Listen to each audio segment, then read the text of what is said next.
Hello, everyone, and welcome to the Asher Marketing Podcast. This podcast is hosted by Asher Agency, a full-service partner to clients nationwide. Asher's services include media planning, creative, digital and social, website development, public relations, printing and fulfillment, and more. Anything you need to connect with your prospects and tell your story. To learn more, visit asheragency.com or contact us at hello@asheragency.com. My guests are Vaughn, Gallagher, and Jeanie Creekmur. How we doing, guys? Good. Doing well. How are you? I'm doing great. Thanks for joining me. So I'm going to introduce this because this is a slightly different format. We usually do an interview with one or two people, and it's about their career path, and we talk about the company they work for and some of the work they're doing. But we're doing something a little different this time, and hopefully this becomes a recurring theme. We're talking to subject matter experts at Asher about a facet of the work that they do. And today we're going to talk about web accessibility, what that means, why it matters, and what those listening should do about it. But before we jump into that that line of questioning, I'd like to hear a little bit about each of you. Vaughn, I'm going to start with you. Okay. Because you are more senior than Jeanie. You've been here a little bit longer. So Vaughn, tell us about your role at Asher and what that means. What's the work you do? How do you fit into the web team? Sure. Well, my name is Vaughn Gallagher for, kind of like the holistic side of things. But what I do is I'm the UX UI designer here at Asher. A lot of what I do is just take everything that we design and correlate it to the web. It's very challenging because a lot of design kind of originated in print. So a lot of designers kind of get stuck in that, routine of translating to the web is quite difficult. If it looks good as a brochure, it must look good on the web if Right. it's designed the same. Yeah. And it's quite literally the idea of like taking a brochure to a billboard. Yeah. There's a lot of obviously dimensions that are going to change, and you're not going to be able to get away with the same things that you could on a brochure. So a lot of that is when you design for the web, you have to think about three states, which is mobile, tablet, and desktop, obviously. And with that, there's a lot of things that kind of comprise that. A lot of design that goes into the idea of making it so that it's accessible on all of those viewports. And that goes into things like content, it goes into contrast, which is like the visual aspect of it, and also goes into things that are quite hidden to the eye, like ARIA labels and form field labels and whatnot, so that if someone has a screen reader or something, they can also read it. So my job is to basically take all the things that are visual and kind of invisible and translate that to the web team to kind of develop and create. All right. Jeanie, how about you? My name is Jeanie Creekmur. I have been at Asher for a little over a year. I'm the project manager for our website team, so I work really closely with our clients and our account team to get all of the information to the web team for them to execute on a project very successfully. So my job, if I do it effectively, then the web team can just get in the driver's seat and go and not worry about, if they have all the details, they should already have everything in front of them that they need. So I'm kind of involved with each project from the very beginning, defining that scope and, finding out what the client needs, what they want, what they envision, and then taking that to the team and seeing that through. All right. Well, thanks for those introductions. And part of the work you do is related to the topic we're here to discuss, and that's website accessibility. So a lot of people might be surprised to hear that websites are covered by the Americans with Disabilities Act. Tell me a little bit about why that is and what that means for people who do the work you do, web developers and others. Yeah, so what web accessibility means in the digital sense is just removing any barriers for users with disabilities and those who are differently abled. So that means that we need to design and write code in a certain way to be inclusive to everyone, regardless of their physical or their cognitive ability. So just removing any of those barriers of providing equal access to any content or functionality on a website. All right. Vaughn, anything you'd add to that? Or? No, I think she pretty much nailed it. I think that's like some of the most important things to talk about is just a lot of it is just the unseen things that kind of happen. I mean, a lot of the buzzword is like equality and just talking about like equal access to all these things. Yep.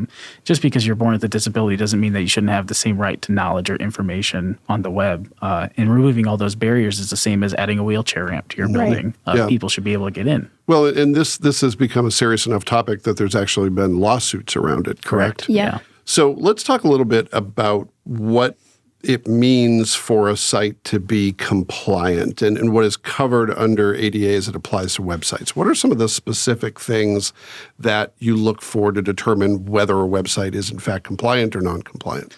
So there's 3 basic kind of guidelines that you have to follow. It's like the A's. So it's single A, double A, triple A. Okay. And you are kind of subject to one of those guidelines depending on how big your company is or the certain parameters that exist. For example, federal kind of sources, anything that's the government, they have to have triple A compliance. Okay. And that's the idea that like because you are a federal kind of company, everyone has to be able to get into it no matter who you are. Yep. Many other companies, like the bare minimum is A. That's like just the floor. And that's just the basic things of being able to get to your website and be able to use it at a basic level. Double A, which is what is considered the gold standard. It's what everything should be on the web. Yep. That's the main kind of area that web developers have to think about. A is like kind of easy to get, but it doesn't solve a lot of different issues that happen. I talked about earlier about the visual versus invisible kind of ideology. Yep. Many of the invisible things are not covered under A, but it is under double A. So things like ARIA labels that tell me if I have a screen reader and I don't have, visual aspect to be able to see this page, I can still hear what this form's about and what it's asking of me to enter, which is pretty important.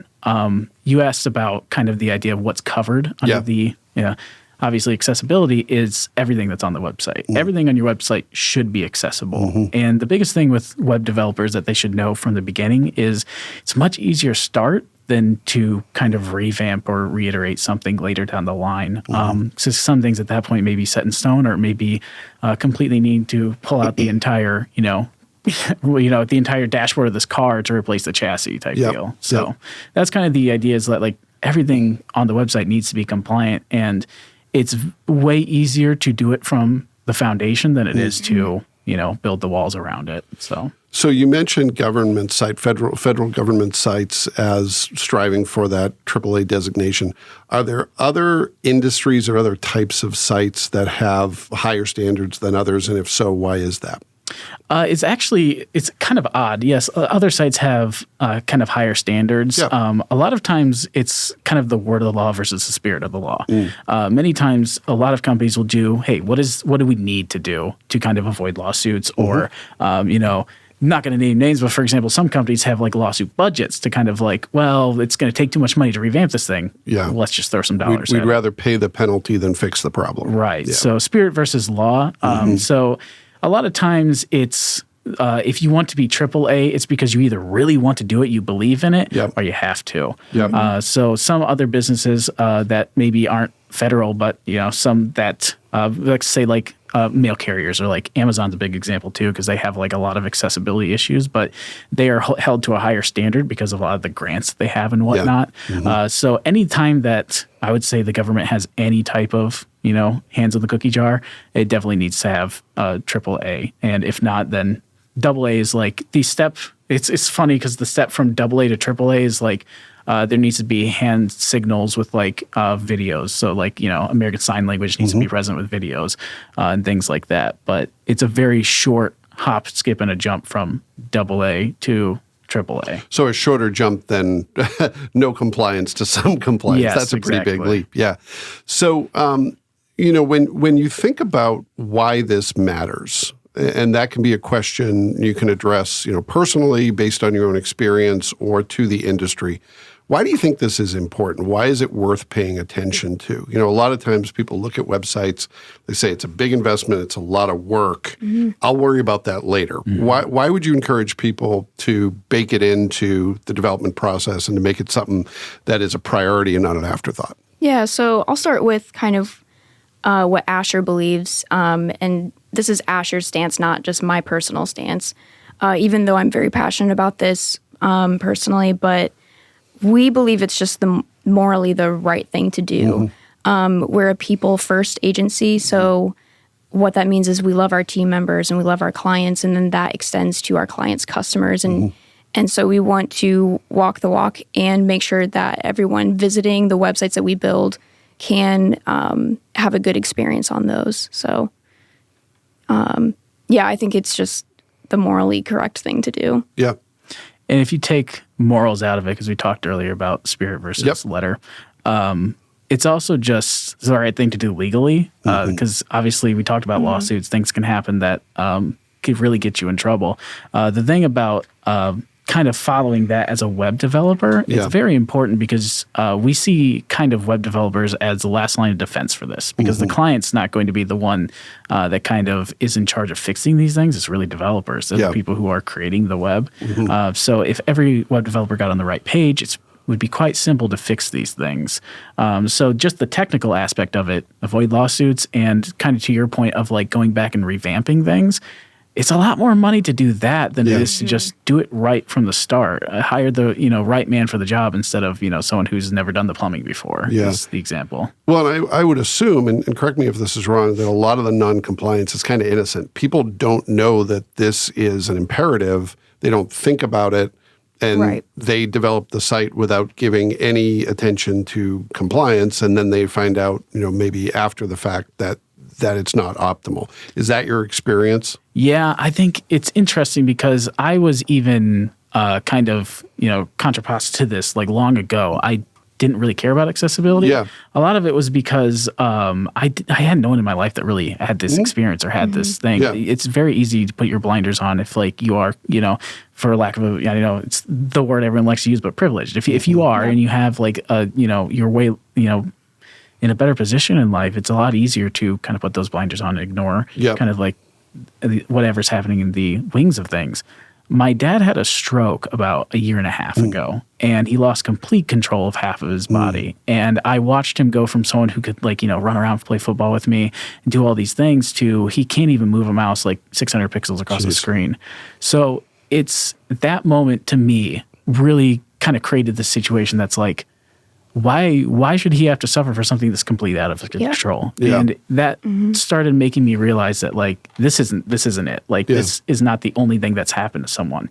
And this is probably more actively way less than the extent of like what other people have to suffer with. And so after some research that we did, we discovered that over 25% of your users are disabled that utilize your site. And that's a quarter. That's a quarter of your demographic in any business that you're in. And more realistically, it's heading towards like 36%. Wow. So stuff like that is the kind of the reason that it's much more important to us now, because it's like we have people that have had this experience, have had things happen to them, and it's brought it way more to the forefront of our minds of like, it's so easy, truly. Like it's not something that's it's a pain or it's a challenge to do. Once you understand, and the denseness is just the wording, and after you start thinking about it, it's like this is so simple. It just needs to look. Need to be able to see it for it to be accessible. I need to be able to utilize it. And once you know that as a developer, it just becomes much easier to do it off the bat. I mean, we create 4 or 5 sites a year. It's like we have 0 contrast errors, 0 errors on those sites. And we could do that just because we learned initially, and we kind of know when to push back to clients. Like, well, this is going to be a problem because of this. Yeah, and it's either deal with it now or deal with it later. Right. One of the things that was interesting to me, this conversation was at least somewhat inspired by an internal lunch and learn that the two of you did for our team. And what really impressed me about that was how many stories came out afterward about our staff members who know someone who's positively impacted by sites that are compliant and negatively impacted when they're not. And again, as someone who, is privileged, I never really thought of it that way. Right. I am getting older, though, and if you walk by my computer, you'll see the font size is about as big as it can get. I saw your email. Yeah. So, I think that's part of it, too, is an aging population. You're going to have more of these issues with vision impairedness and other issues that will make this, maybe more at the forefront. Maybe that's a good thing if it gets a little more attention over time. So, in terms of negative consequences, there are folks who are motivated by it's the right thing to do, it's good for society, by gum, let's do it. And then there's others who have to hear the negatives. There's the potential for lawsuits. Yep. There's the potential for the impact on your brand if you're seen as someone who's not doing the right thing. What are some of the other impacts that you can think of being non-compliant, being willfully non-compliant? Yeah. Do you have one, Jeannie? I have one out in my back pocket. You go first. I think, just it's kind of bad for business. If you're ignoring that 15 to 25% of your potential demographic that could be engaging with your website, especially if you're maybe an e-commerce website and you're selling products on your website. Yep. It's not just exclusive to that industry, but you're kind of closing off any potential engagement with that demographic. So I think it's just simply bad for business of saying no to all of those sales or that business. Yeah, shutting out a quarter of the population. Yeah. Right. Yeah. I'll kind of surf that wave with you too, because like you mentioned e-commerce, that's something that is a great point because there's a certain company, again, not going to name anything, but for example, you talked earlier with the our agency having like a lot of experiences come out where it's like, yeah, we know this person, we know this person. Yep. It's a lot more vocal of a population than you can think of. So for example, this one company, they sell shoes. And one of the big things is that if you reach out to them with accessibility, let's say you have an amputated leg, they only sell in pairs. You cannot get two left shoes or, hey, take the left shoes out of one box and put it in this one. You can only buy pairs. Even if you don't have a right foot to use it on, you still have to buy, both of them. And because of this, it's like, well, why would I keep working with you? Why would I come to you if you're not going to work with me? And then I'm going to go tell everyone I know that like, hey, don't buy from these guys. They won't even help, someone who is disabled. And that's if you don't want to do it because it's right, do it because, obviously you're going to suffer for it in the financial department. Yeah. Well, and there's an impact, there's a lot of consumers who are values-based, who are saying, I'm going to buy from Patagonia as opposed to this other clothing manufacturer because I believe in who they are from a values standpoint. So this is not just about pragmatically how do people from a technology standpoint interact with our website, but there's also a values component to it. Right. So let's say someone's listening to this and they say, okay, I've been worried about this, but I haven't really done anything about it. Whether it's a developer who maybe isn't up to speed on the topic, or maybe it's a marketer who's saying, oh, we need to think about our website or we're redoing our website. What are some of the guidelines that developers need to follow? And obviously, you don't have to, if you wanted to give all of them, we'd be here for the next 2 weeks. Right. Yeah. But what are some of the things you think are most important for people to think about if they want to get this right and if they want to make it a priority? Right. Well, there's a lot of resources out there that you can obviously follow. The best one to follow is like if you look at WCAG, which is the Web Content Accessibility Guidelines, there is a new 2.0 that has come out kind of recently. They're working on 3.0 now, but if you look into that, it's like a lot of stuff, but they have this basically test that you can follow through and kind of look at, and it'll explain all these things and give you examples of A versus B to really understand it deeper. If you want to understand more of the logistics of it, if you're a developer, if you're not a developer and you are more of a client that is like, I need to get this site working, and you need to find the right person to do it. A lot of it is you can download like a plugin called Wave that's really good, or Axe is also very good. These two programs that basically all they do is they render on your screen and they tell you what errors you have. Errors, contrast errors, and then alerts. So errors are things that you could get in trouble for. They're highest priority. Contrast errors are obviously things that are a visual indicator that something is wrong. And those are also a pretty high error because that's most of like that demographic is obviously having visual impairment. And the last one is alerts, which are like not that big of a deal. Like you get to them when you get to them. It's not going to like really impair. They're more of like, hey, check this. Alerts are, where the machine tool fails to kind of know these things, you come in with like your human hand to actually define it.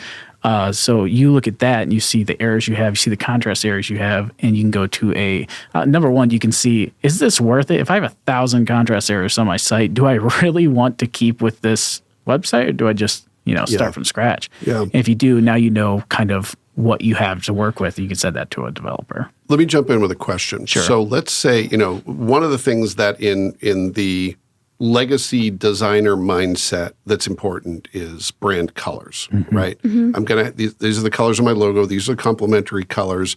We're going to use these so people start to associate these colors with our brand. Have you experienced cases where the brand colors lead to accessibility issues because of contrast? What does someone do if they find themselves in that position? Absolutely, yeah. And of course, the easy answer is change the logo. But yes, obviously. Well, one of the big things is, yes, clients have like an infatuation with like the consumer will know if we change this green, and there is like brand loyalty, but the honest truth is like unless you're like McDonald's or Adidas, like they're not really gonna know. Sure. But one of the big things is that if you can't find a way to make your color accessible, it's more of a lack of creativity than it is an actual error. Yeah. We had this challenge with one of our current clients, City National Bank. We worked with them, and they love this blue, and they really want this blue everywhere on the site. Yeah. And it was very challenging because we're like, well, that's going to create a couple of ADA issues because if the header's blue and the body is also blue, you can't see where the header ends and anything else begins. So that's very frustrating for like anybody to be able to know where are the clickable areas on the site. So the solution was, well, if everything is blue on the site and the body, let's add a drop shadow to the header so it creates a separation with this black color. We can still use both the blues in these places, but it adds this separation to be able to see where the header begins and the body begins. Other things like, for example, we have at the bottom of our page, they wanted all the CTAs to be blue also.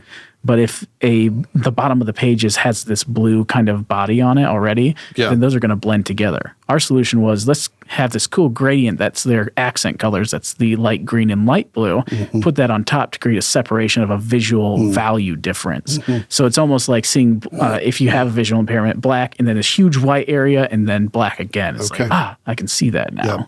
So it's more of an issue of be more creative and work on it more. Well, and some of this isn't rocket science, right? It's like the more contrast you have, the easier it's going to be for someone to understand what the message is. Right. Yeah.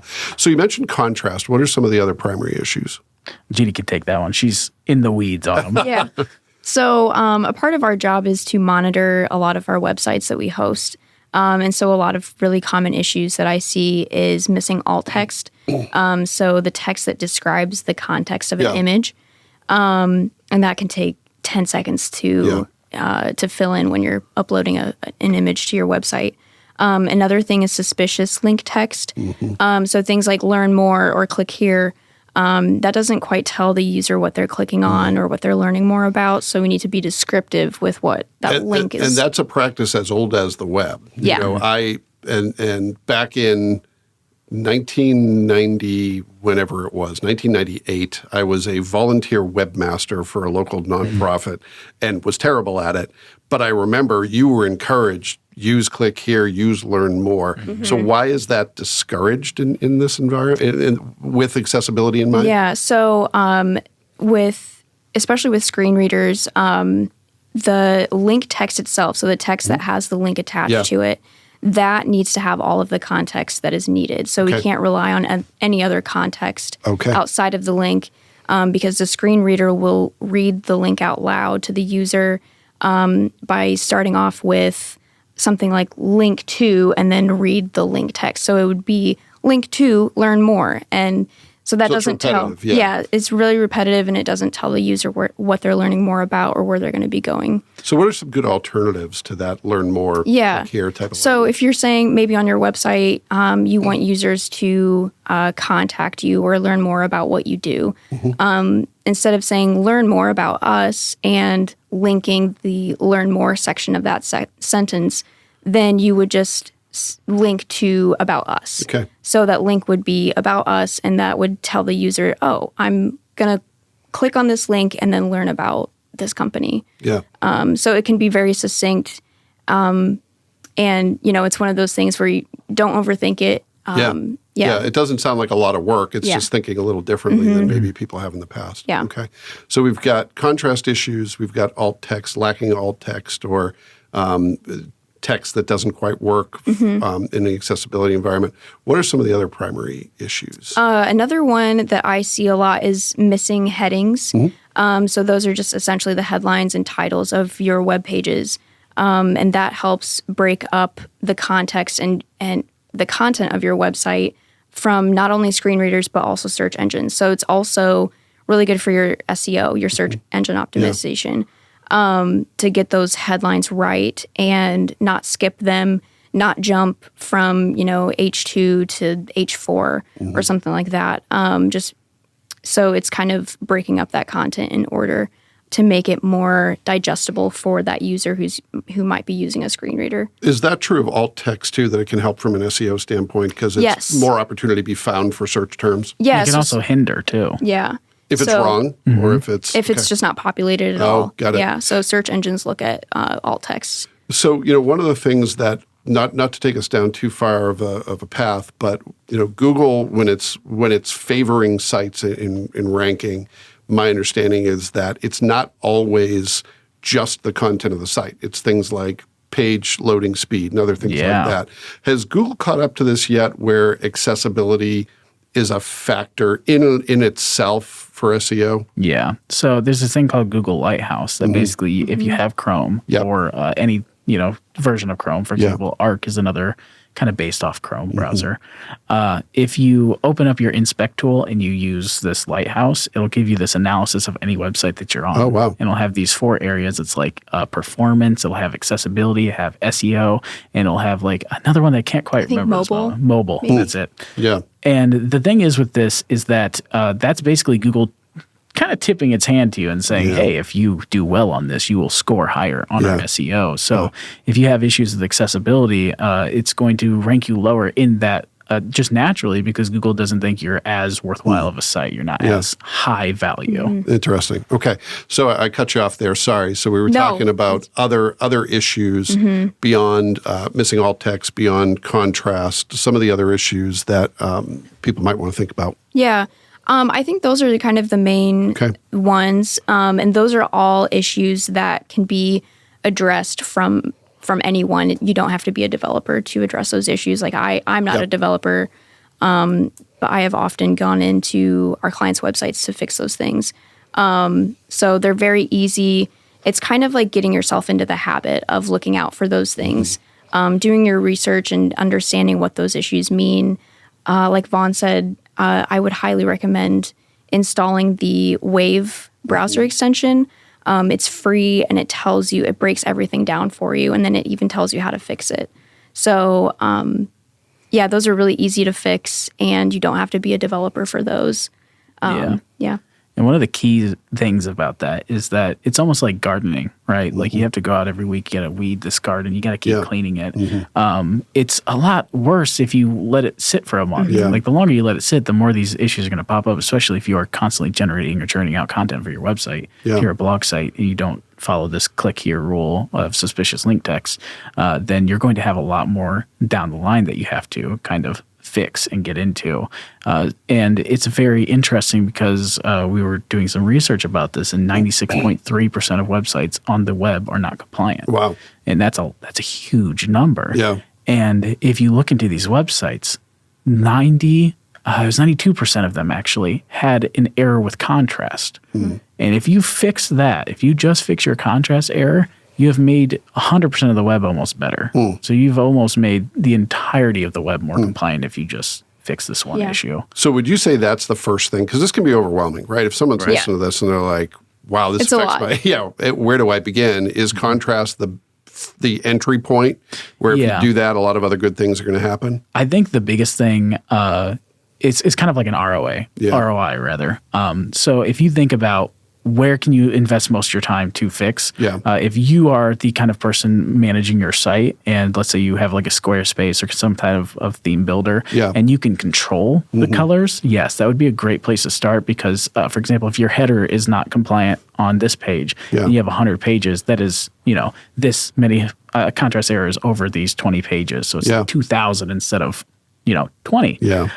So the big thing also to keep in mind is that not many people have that control over their website. Like they can't go in and switch the colors up. Kind of what Jeanie was talking about is those like very low hanging fruit that you can kind of swat down. Like for example, skipped level headings, very easy to go in and fix. You can do that with any content manager. A lot of the suspicious alt text You can also do alt text in general. You can enter, go into your media library if you have WordPress or other type of theme builders and just check. Is there alt text? Click it in. Yeah. Well, I would suspect that accessibility doesn't really care what CMS you used, right? If it's Wix, if it's Squarespace, if it's WordPress, it doesn't care.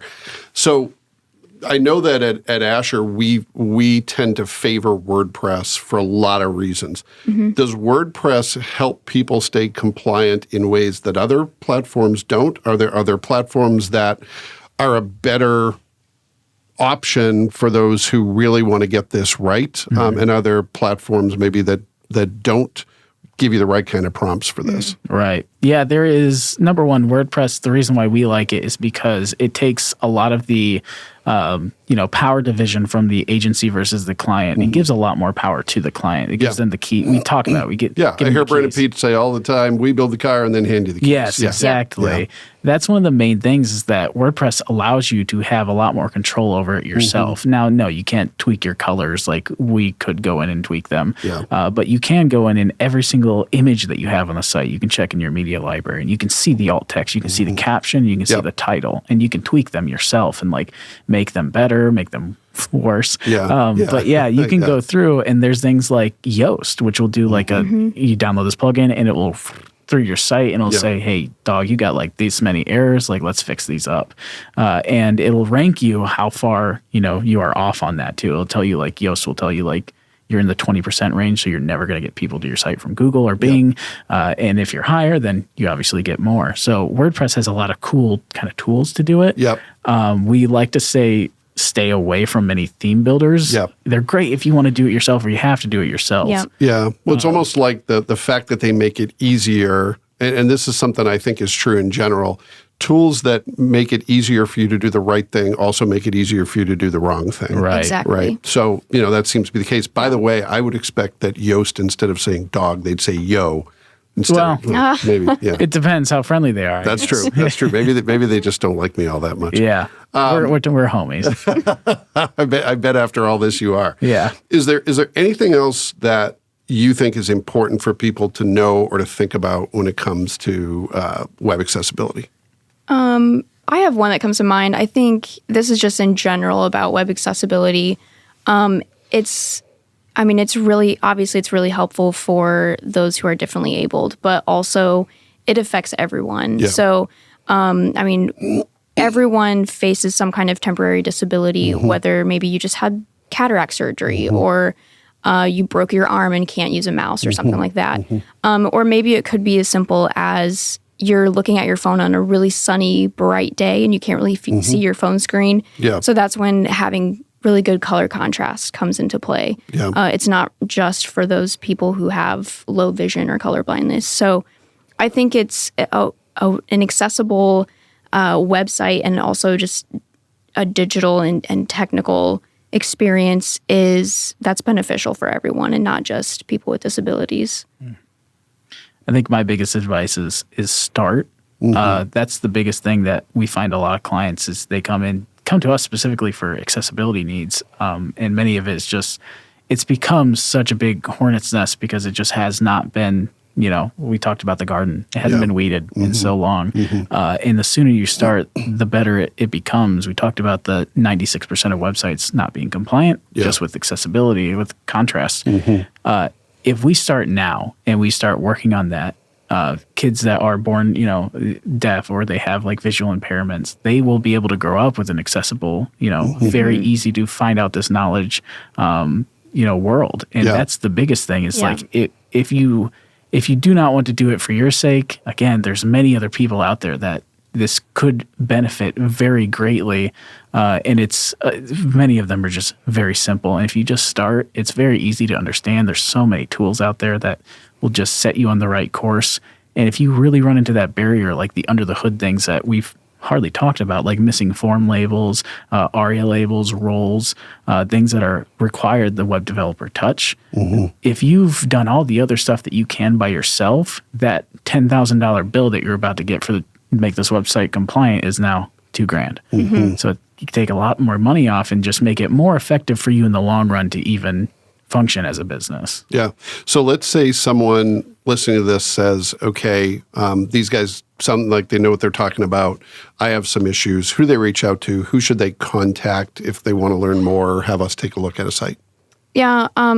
We have a contact form on asheragency.com. They can always reach out through that way. But if they want to reach out to a human, they can reach out to me, Jeanie C at asheragency.com. And that's Jeanie with one N. Yes. Correct? Yeah. And also one J. Jeanie. Yeah. Yeah. Say that again. I'm sorry. Jeanie.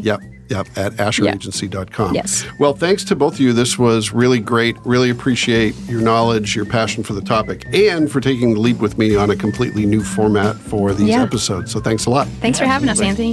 And thanks to everyone who took the opportunity to listen to this episode of the Asher Marketing Podcast. We'll be back next time with a great guest or guests, perhaps, and we hope you'll tune in then. Thanks.